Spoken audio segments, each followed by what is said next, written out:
Good afternoon, you amazing year one human beings. I hope you're all well. Today I'd like to talk to you about castles. In fact, this video's title is this. Whose idea was it to build a castle? They're really difficult buildings to build, but there was a reason why they were built, and there was a time when they weren't built in our country, and there was a time when they started being built in our country. So I would like to try and explain all of that to you in there, if you're watching. Now, before we do all that, let's just talk about a castle, because it is an amazing building, and it must have taken ages to build them, a long time to design them, and many, many people working really, really, really hard. Now, I've got a little model down here. Let me just go and get it.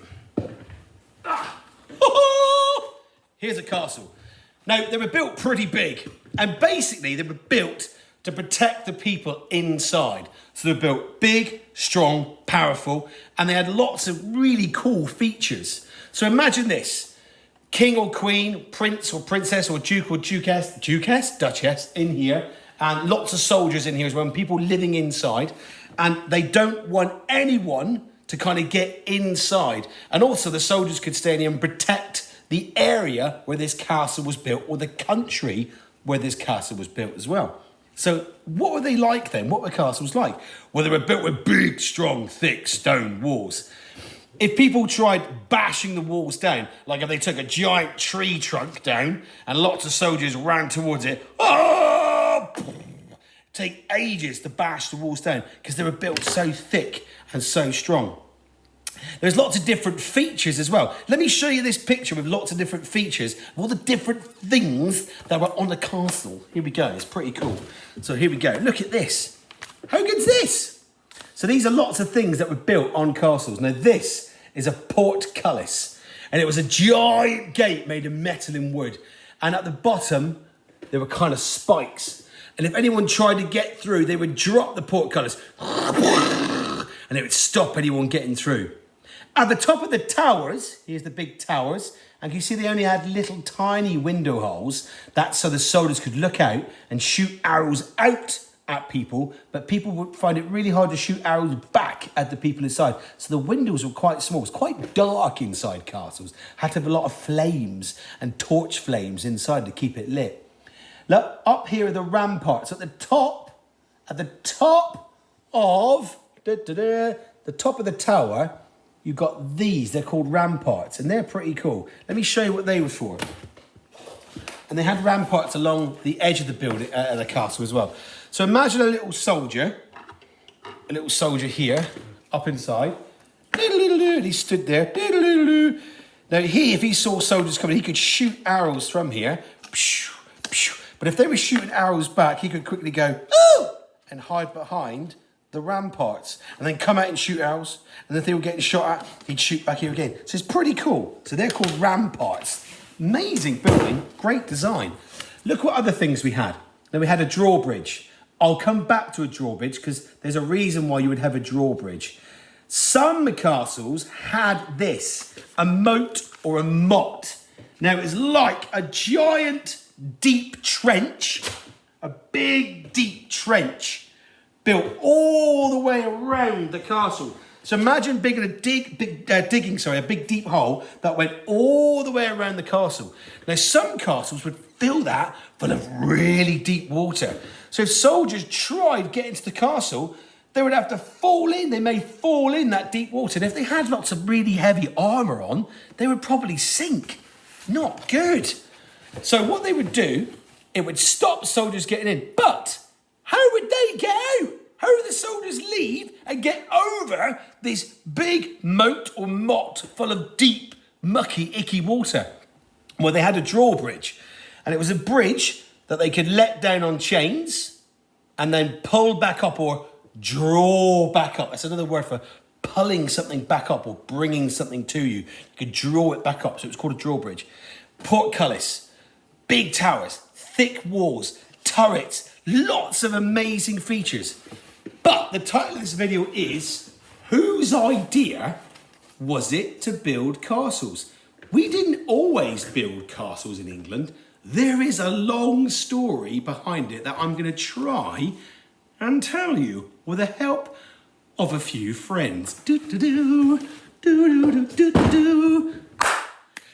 Now, it kind of happened a long time ago, about 946 years ago, back in 1066. Don't forget, we are now in the year 2021.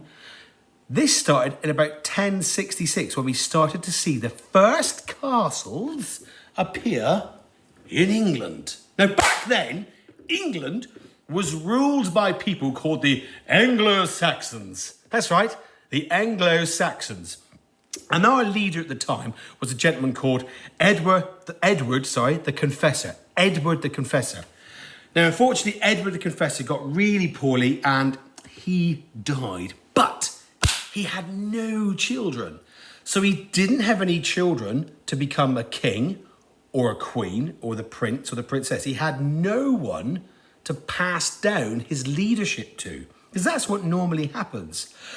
But there were 3 people who decided they wanted to be king of England.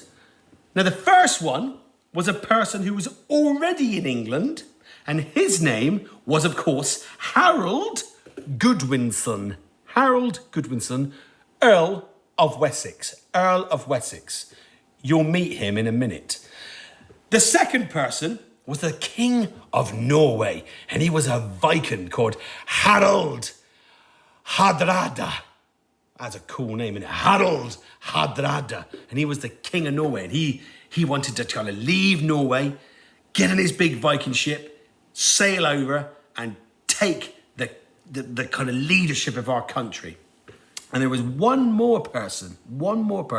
And this was William, Duke of Normandy. Now, Normandy was a place in France, which is quite close to England, just across the kind of English Channel. When he heard that Edward the Confessor had died, and he knew there was not going to be a king or a queen because Edward the Confessor had no children, he had an idea. He was going to sail across and he was going to become king. Big problem is, our mate Harold Godwinson, who already lived in England, not a chance. He wanted to become the king, so he was not going to give up the king's crown without a fight. So he said that if anyone tried to come to this country, unfortunately, it would be a battle. So let me introduce you to some of these people. So the first one I'd like to introduce you to is the gentleman called Harold Godwinson, and he was the Earl of Wessex. Dun, dun, dun.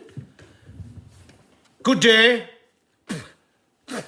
I am the Anglo-Saxon Harold Godwinson. I am already in England, and I am the Earl of Wessex. Therefore, I should rightly become the next ruler and king of England. But obviously, there are some people who didn't really share the same idea. And of course, one of those people was Harald Hardrada, the King of Norway.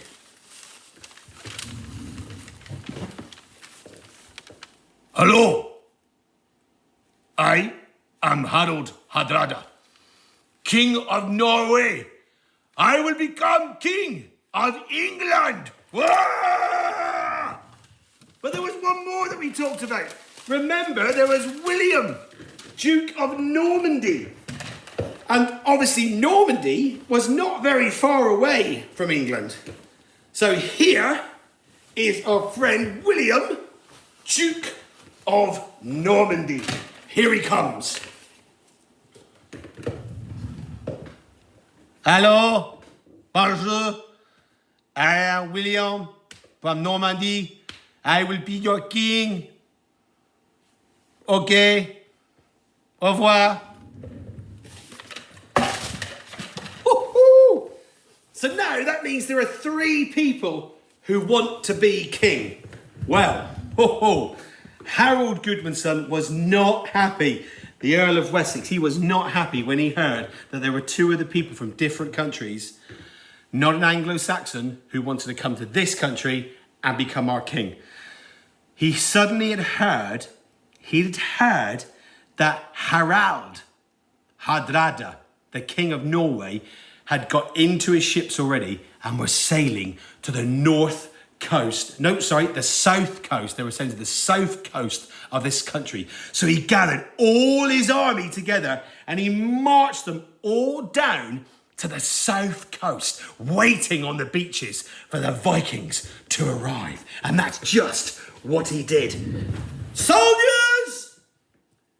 The King of Norway is bringing his Viking soldiers to the south coast. We are going to march all the way to the south coast, meet them there, and we will battle with them on the beaches. Do you understand? Yes, sir. Yes, sir. Yes, sir. Okay. Okay. Right, come on. Let's go. Here we are. Right, we're on the south coast. Soldiers are all ready. Oh, where are they? Where are all these Vikings? I thought the Vikings were all coming. What? I beg your pardon? What? Sir? Sir? Excuse me, sir. Excuse me. Hello, sir. I've just had a messenger has just come and told us that the Vikings are not coming to the south coast. They're coming to the north coast. We're on the wrong shore. What? I beg your pardon? I've just marched you all to the south coast and you're telling me they're all at the north coast. Oh no! Right, soldiers, I know you're all tired. I can't help that. Let's go. We're marching off to the north coast. Let's go! Now, even though the soldiers were very, very tired, Harold Godwinson, Earl of Wessex, still marched his men all the way to the north coast. And when they reached the north coast, there he was with his army, Harold Hardrada, on the north shores. I take the country. I will be King of England. Ha ha! Viking! Now, Harold Godwinson, Earl of Wessex, and his army, they actually beat the King of Norway's army. And that means now there is only two people who would become the new King of England. That is, of course, the Earl of Wessex, Harold Godwinson. But here he comes. Here comes William, Duke of Normandy. He's sailing his ships now, and he's sailing all the way over to England. And here he comes. So there he is. He's getting all his soldiers ready. Right, all of you soldiers, into the boat, come on. We are going to England, and I will become King of England. Yes, oui. On we go. Let's go. Hello, I am, William, Duke of Normandy. I come to this country. I will fight your Harold of Godwinson, and I will become your king. Au revoir. Poor old Harold Godwinson. Honestly, his soldiers were absolutely exhausted, but no time. He had to march all the way to the next shoreline. His poor, tired soldiers, they were exhausted. So was Harold Godwinson, Earl of Wessex. Come on, soldiers. I know you're tired, but please, we must not let the Normans come over to this country. We must look after this country. I want to be the king. Oh, I'm so tired now. Oh, dear. Right, come on, chaps. I know I've marched you all over England, but we've got one more battle. We can do this. We can defeat William, Duke of Normandy. But during the battle, Here comes William, Duke of Normandy again, with his huge army, and with poor Harold Godwinson's army, who are exhausted. William, Duke of Normandy's army, were fresh and ready. Hello, I do not want to fight. I just want to become your king. If you need to fight, I will. But your army is tired. My army is not tired. Are you sure you want to do this? Yes! I want to be king. I am going to be king. I am an Anglo-Saxon. You are a Norman from Normandy. I will be king. You will not take this country. That's it. Let's go into battle, men. Come on, chaps. Let's go. Come on. Oh! Oh!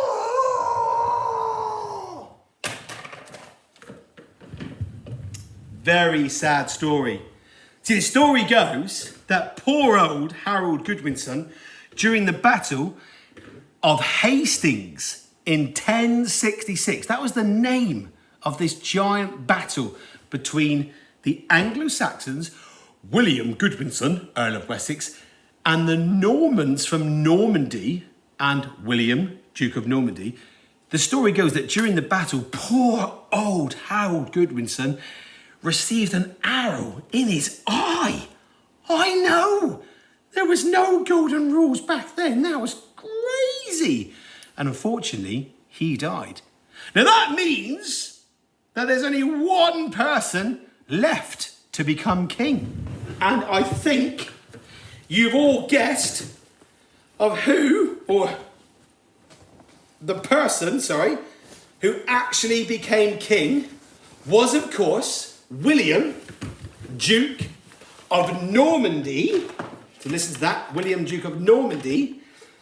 And that's why this country then became under the rule of the Normans. Hello, bonjour. I am now your king, and you are no longer Anglo-Saxon rule. You are Norman rule from the Normandy, Duke of Normandy, me. I am your king from now on. D'accord? Okay? Au revoir. And that is when William, Duke of Normandy, and his soldiers, his army, his designers, his architects, well, they started bringing the idea of castles. And he wanted to make sure that he was never defeated. So they had the idea of building these immense buildings called castles. It was from the Normans who came from Normandy. Whew, that's a long story just to tell you where castles came from. I hope it all made sense. And listen, I hope you're all safe and well. We miss you loads, and I cannot wait to see you all soon. Yeah! See you later.